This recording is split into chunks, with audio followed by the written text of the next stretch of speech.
Assalamualaikum warahmatullahi wabarakatuh. Pada video kali ini saya akan menjelaskan mengenai definisi, sifat, dan contoh grup. Yang pertama yaitu definisi grup, yaitu suatu sistem aljabar G, biner dari himpunan tidak kosong G dengan operasi biner. Dikatakan grup jika memenuhi sifat berikut. Yang pertama yaitu sifat tertutup. Maksudnya di sini adalah setiap elemen A dan B di G maka akan berakibat A. Jika dioperasikan dengan B akan berada di G. Kemudian yang kedua yaitu sifat asosiatif, yaitu sebuah elemen A, B, C di G maka akan berlaku A biner B biner C sama dengan A biner B biner C. Kemudian yang ketiga yaitu adanya unsur identitas di G.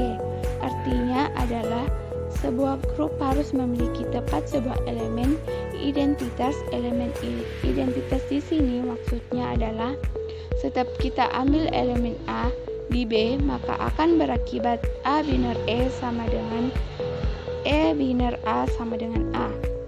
Kemudian yang keempat yaitu adanya unsur inverse pada setiap anggota di G.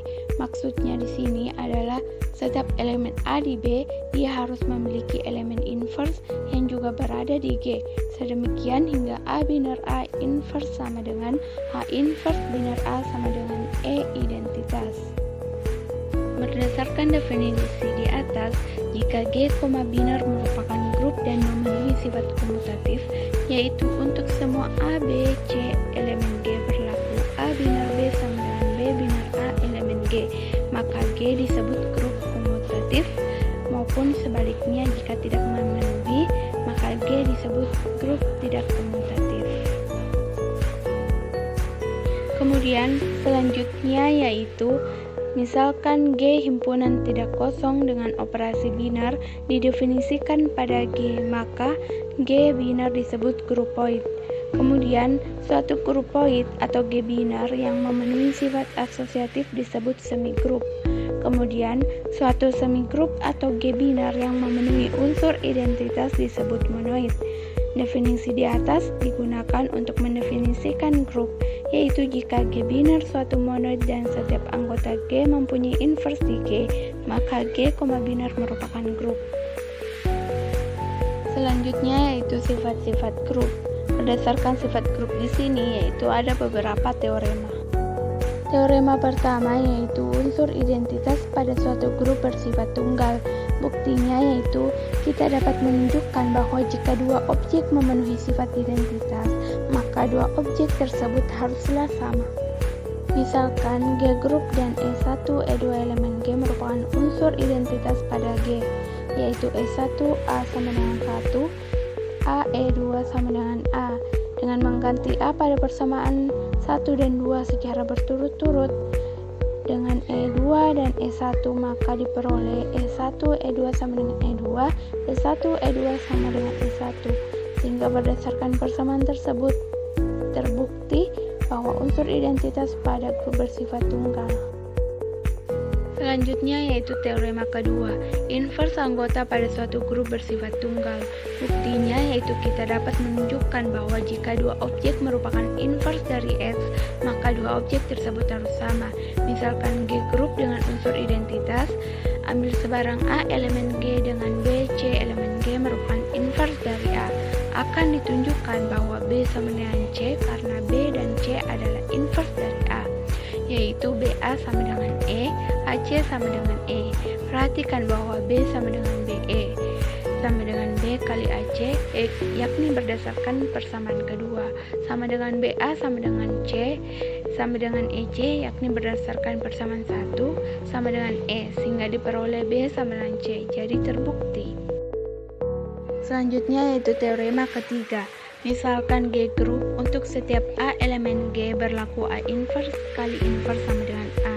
Buktinya yaitu misalkan G grup ambil sembarang A elemen G akan dibuktikan A inverse kali inverse sama dengan A.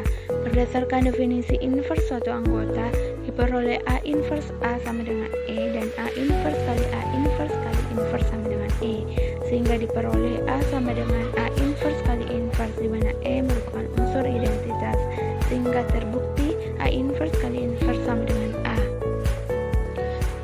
Selanjutnya yaitu teorema keempat. Misalkan G grup, untuk setiap AB elemen G berlaku AB inverse sama dengan B inverse kali A inverse. Buktinya yaitu isi teorema ini menyatakan bahwa inverse dari AB adalah B inverse kali A inverse. Sehingga kita perlu menunjukkan bahwa keduanya memenuhi syarat inverse suatu anggota, yaitu AB kali B inverse A inverse sama dengan E, dan B inverse A inverse kali AB sama dengan E. Sehingga berdasarkan definisi inverse suatu anggota diperoleh AB inverse sama dengan B inverse kali A inverse jadi terbukti. Selanjutnya yaitu teorema kelima. Misalkan G grup dan ABC sebarang anggota dari G, yaitu jika AB sama dengan AC maka B sama dengan C, dan jika BA sama dengan CA maka B sama dengan C. Dari teorema ini disebut juga dengan pencoretan kanan dan kiri. Buktinya yaitu misalkan G grup ambil sebarang ABC elemen G, sehingga bagian A yaitu AB sama dengan AC terbukti bahwa B sama dengan C. Kemudian pada bagian B yaitu BA sama dengan CA terbukti bahwa B sama dengan C. Untuk lebih jelasnya, yuk simak contoh soal berikut. Contoh pertama yaitu apakah himpunan bilangan real dengan operasi tambah adalah grup. Kita akan mengecek satu persatu syarat sebuah himpunan dikatakan grup. Yang pertama yaitu cek apakah R tertutup terhadap operasi penjumlahan. Misal kita ambil dua buah bilangan A dan B anggota R, sehingga A ditambah B sama dengan C. Karena C selalu anggota R, maka himpunan R tertutup terhadap operasi penjumlahan. Kemudian yang kedua kita cek apakah R mempunyai unsur identitas. Misal yaitu kita ambil sebuah bilangan A anggota R, sehingga A tambah E sama dengan A, sehingga E sama dengan 0. Karena 0 anggota dari R, maka himpunan R mempunyai unsur identitas. Kemudian kita cek apakah R mempunyai inverse untuk setiap unsur. Misal kita ambil sebuah bilangan A anggota R, sehingga A tambah A inverse sama dengan E. Karena pindah ruas, maka A inverse sama dengan E kurang A. A inverse sama dengan 0 dikurang A. Karena nilai dari identitas tadi yaitu 0, sehingga A inverse sama dengan minus A. Karena minus A adalah anggota R, maka setiap unsur dalam R mempunyai inverse. Selanjutnya yaitu cek asosiatif.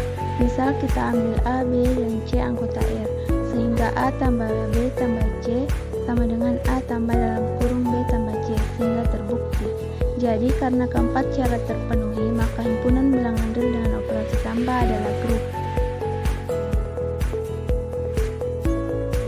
Contoh kedua yaitu himpunan Z4 sama dengan 0, 1, 2, 3 terhadap operasi penambahan modulo 4 adalah sebuah grup. Untuk mengetahui, maka kita akan mengecek satu persatu syarat sebuah himpunan dikatakan grup. Yang pertama itu apakah tertutup? Iya, karena setiap hasil dari penambahan dengan 4 dengan operasi modulo 4 akan menghasilkan elemen-elemen yang juga berada di 4. Kemudian, apakah asosiatif? Ya, karena operasi penjumlahan pada himpunan bilangan bulat modulo n pasti bersifat asosiatif. Kemudian, apakah identitas? Ya, perhatikan 0. 0 merupakan elemen dari Z4, sedangkan semua bilangan pada Z4 jika ditambahkan dengan 0 akan menghasilkan bilangan itu sendiri, yaitu 0 tambah 0 sama dengan 0, 0 tambah 1 sama dengan 1, dan seterusnya. Kemudian, apakah inverse? Ya, karena inverse 0 adalah 0 inverse dari 1 adalah 3, karena 1 tambah 3 adalah 0. Inverse 2 adalah 2, karena 2 tambah 2 sama dengan 0. Jadi setiap elemen memiliki inverse. Nah, itulah video pembelajaran mengenai materi grup. Sekian, wassalamualaikum warahmatullahi wabarakatuh.